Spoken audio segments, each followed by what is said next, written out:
The lights were blinding. Cameras clicking. A fairy tale frozen in time. But here's the question no one dared ask back then. What if the romance everyone celebrated was never the real story? Because sometimes, the loudest truths are whispered years later, by the people who stood closest, saw the cracks early, and stayed silent until silence became impossible. But before we continue, please subscribe and turn on the notification bell for updates. Imagine being inside the room before the world fell in love, before the dress, before the carriage, before the headlines told you this was destiny. Now imagine hearing something said so casually, so confidently, that it didn't sound like love at all. It sounded like a plan. And that's where this story begins.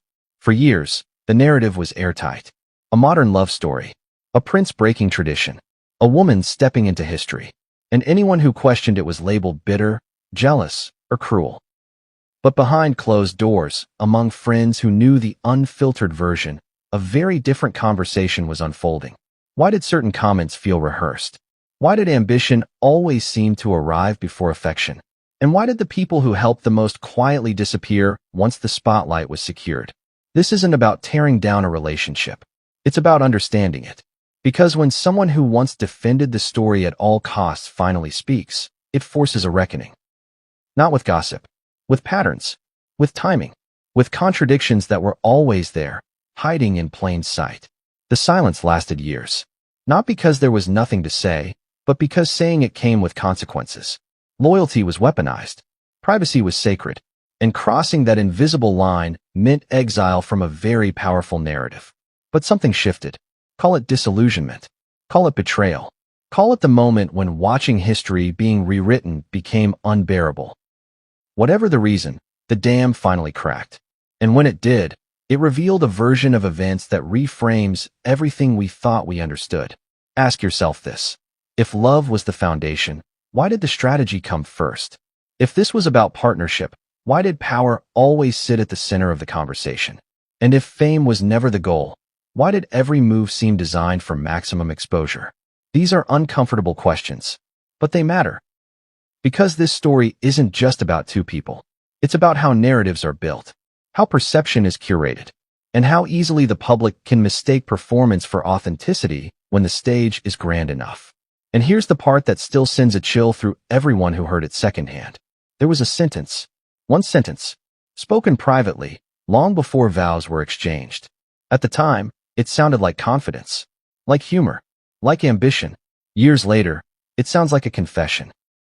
And once you hear what that sentence was, and when it was said, it becomes impossible to unsee the truth it hinted at all along. But to understand why it mattered, we have to go back to the friendship that existed before the fairy tale ever began. Everyone loves to believe the fairy tale starts with destiny. But real stories start much earlier, in quiet rooms, private jokes, and friendships that don't make headlines. Here's the uncomfortable truth. Before the world ever saw a prince and a bride, there was a small circle of people who saw everything up close. No cameras, no scripts, no need to pretend. And that's where the first cracks appeared. At the beginning, the friendship felt genuine, supportive, almost sisterly. Late-night calls, inside humor, shared frustrations about being underestimated. There was laughter, trust, and that intoxicating feeling of being aligned with someone who gets it. Ambition bonded them. Outsider energy. A sense of we're smarter than the room. But listen closely. Ambition was always the loudest voice in the room.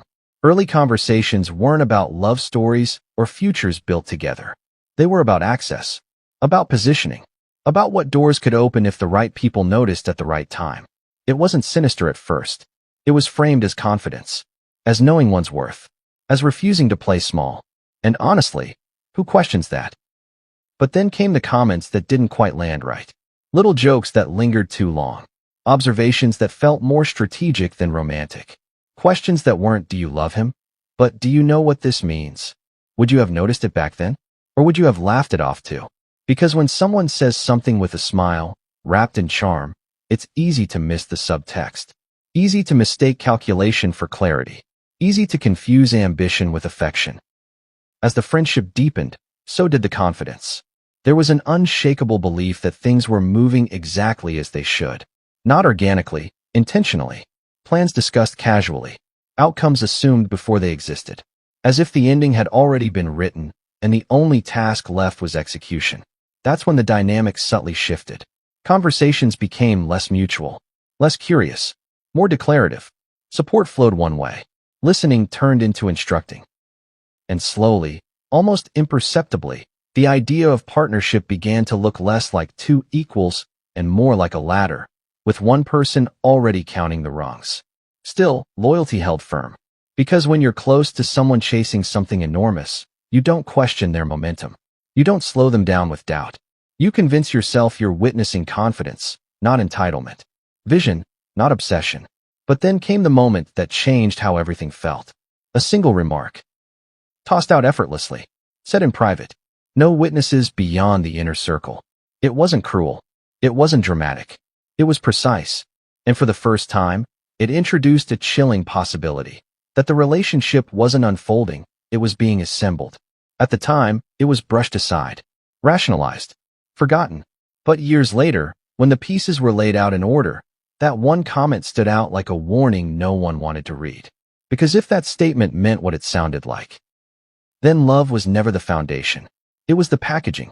And the next phase of the story would prove just how much that packaging was about to be monetized. But what happened when fame finally arrived, and the mask no longer needed to be subtle, is where everything truly began to unravel. Fame didn't arrive quietly. It exploded. One moment, life was still semi-private, manageable, navigable, human. The next, everything was global. Every move mattered. Every word echoed. And that's when the shift stopped being subtle. Here's a question worth sitting with. If love is real, does attention strengthen it, or reveal what was already there? Because once the spotlight hit, the priorities sharpened fast. Conversations changed tone. Where there had once been warmth, there was now efficiency. Where there had been shared excitement, there was now expectation. Not hope, expectation. Phone calls became shorter. Replies slower. Access more controlled. And suddenly, everything had a purpose. Public appearances weren't just appearances, they were opportunities. Gestures weren't gestures, they were optics. Even vulnerability began to feel curated, strategically timed, perfectly framed for maximum impact. Have you ever watched someone stop reacting to life and start performing it? That's what those closest began to notice. Not in one dramatic moment, but in dozens of tiny ones. A calculated pause before answering questions. A rehearsed humility that disappeared the second doors closed. A fixation on numbers, coverage, reach, influence, instead of connection. The irony? The public narrative grew warmer as the private one grew colder. Smiles for cameras, distance for friends. And then came the language shift. It was no longer about we. It was about leverage, about positioning, about what could be gained, and who was still useful. Support was expected, not appreciated. Loyalty was assumed, not reciprocated. And anyone who didn't fall perfectly in line began to feel expendable. Does that sound harsh? Maybe. But patterns don't lie. The more fame grew, the smaller the inner circle became. Not because of pressure, but because of control. Information was filtered. Access was rationed. Trust became transactional. And here's where the contradiction became impossible to ignore. Publicly, the message was empowerment, independence, breaking free from old systems. Privately, everything revolved around hierarchy, influence, status, freedom for the brand, control behind the scenes. Those who raised concerns were labeled unsupportive. Those who asked questions were slowly iced out. And those who had been there before the spotlight, they watched themselves fade from relevance in real time. But the most unsettling part wasn't the distancing. It was the certainty. There was no anxiety, no doubt, no fear of losing everything, just calm assurance. As if the outcome had always been guaranteed. As if the game had already been won, and everyone else simply hadn't caught up yet. Ask yourself, where does that kind of confidence come from? Because it wasn't love that fueled it. Love is messy. Love hesitates. Love risks loss. This was different. This was someone who knew exactly what they wanted and exactly how to get it. And that's when someone finally asked the question no one had dared to voice out loud. Not to the world. Not to the press. But in a private moment, among people who still believed honesty mattered. Was this ever about the relationship? Or was the relationship just the vehicle? The answer didn't come right away. But when it did, It came in the form of a sentence so revealing, so casually delivered, that it erased any remaining doubt. And once that sentence was heard, there was no pretending anymore. Because the next chapter isn't about speculation. It's about intent. And what happens when intent finally slips, just for a moment, and tells the truth? What if the question was never whether the relationship would work, but how far it could be taken? Because this is the moment where everything shifts from suspicion to clarity. The room was quiet. Not tense, just still. The kind of stillness where people aren't arguing anymore because they're waiting. Waiting for honesty. Waiting for something real. Waiting for a crack in the armor. And then it happened. Not in a dramatic outburst. Not in anger. But casually. Confidently. Almost playfully. A sentence was spoken that landed differently than intended. At first, no one reacted. That's how disarming it was. It sounded like ambition. Like self-awareness. Like someone acknowledging the scale of what they were stepping into. But when the words replayed later, slowly, without charm softening the edges, they revealed something else entirely. It wasn't about love. It wasn't about partnership. It was about outcome. About elevation. About permanence. About what this union guaranteed. Have you ever heard someone say something that makes your stomach drop? Not because it's cruel, but because it's too honest? That's what this was.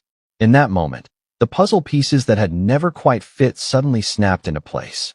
The early confidence, the certainty, the lack of fear, the transactional relationships, the obsession with visibility.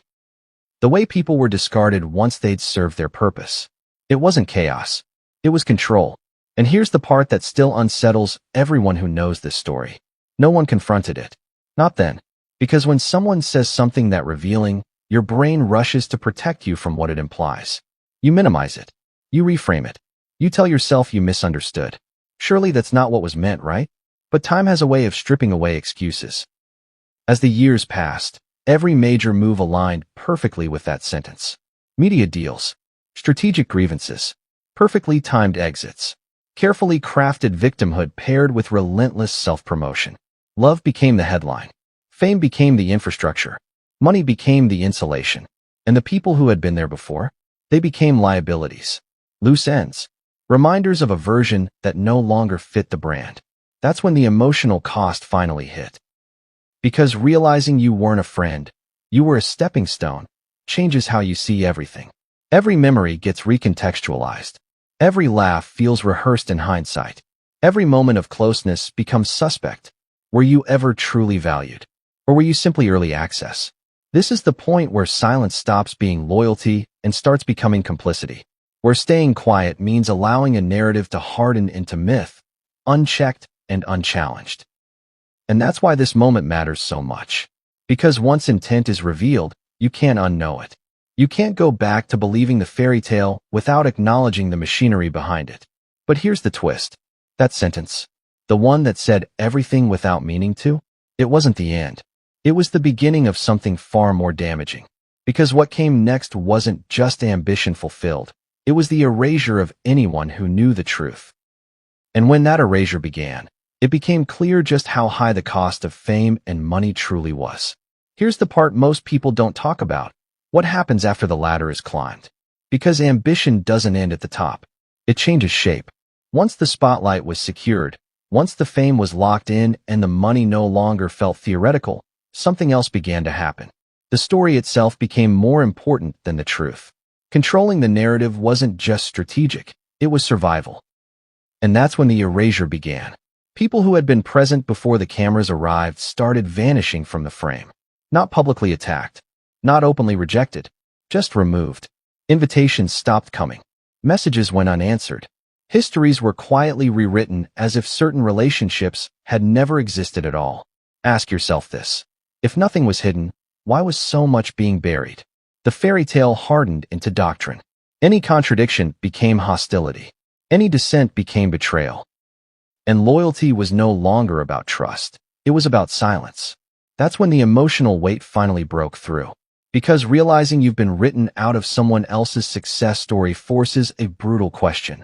Were you ever part of their life, or just part of their climb? For the person who finally chose to speak, it wasn't revenge. It wasn't attention. It was exhaustion. The kind that comes from watching a myth solidify while knowing the blueprint behind it.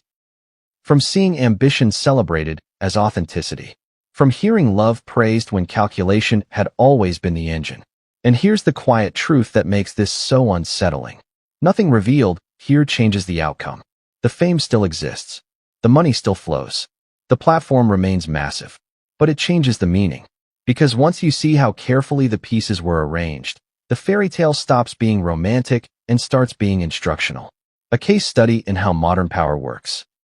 How perception can be engineered. How easily performance can be mistaken for sincerity when the audience wants to believe. So let's circle back to the question we started with. Was this marriage about love? Or was love the most effective language for selling ambition? Only the people inside those early rooms truly know. But patterns leave fingerprints. Timing tells stories. And sometimes, the most revealing confessions aren't shouted. They slip out quietly, long before anyone realizes they matter. And now, with distance and hindsight, those words finally make sense. The unsettling part isn't that fame and money were achieved. It's that they may have been the goal all along. So I'll leave you with this. If the outcome was always the destination, does the journey still count as real? Or was it just the most convincing performance of all? And if more voices from that inner circle decide to speak next, how much of the story we've been told will survive? So what happens after the curtain is pulled back? Because here's the uncomfortable part no one prepares you for. Once you see the machinery behind a myth, you can't enjoy the spectacle the same way again. The applause sounds different. The tears feel rehearsed. The speech is hit with a hollow echo. And that's where this story leaves us. Not with outrage, but with clarity. For the person who finally spoke up, the cost wasn't just public scrutiny. It was personal reckoning. Admitting that years of loyalty may have been misplaced. That moments once believed to be genuine now carried an aftertaste of calculation.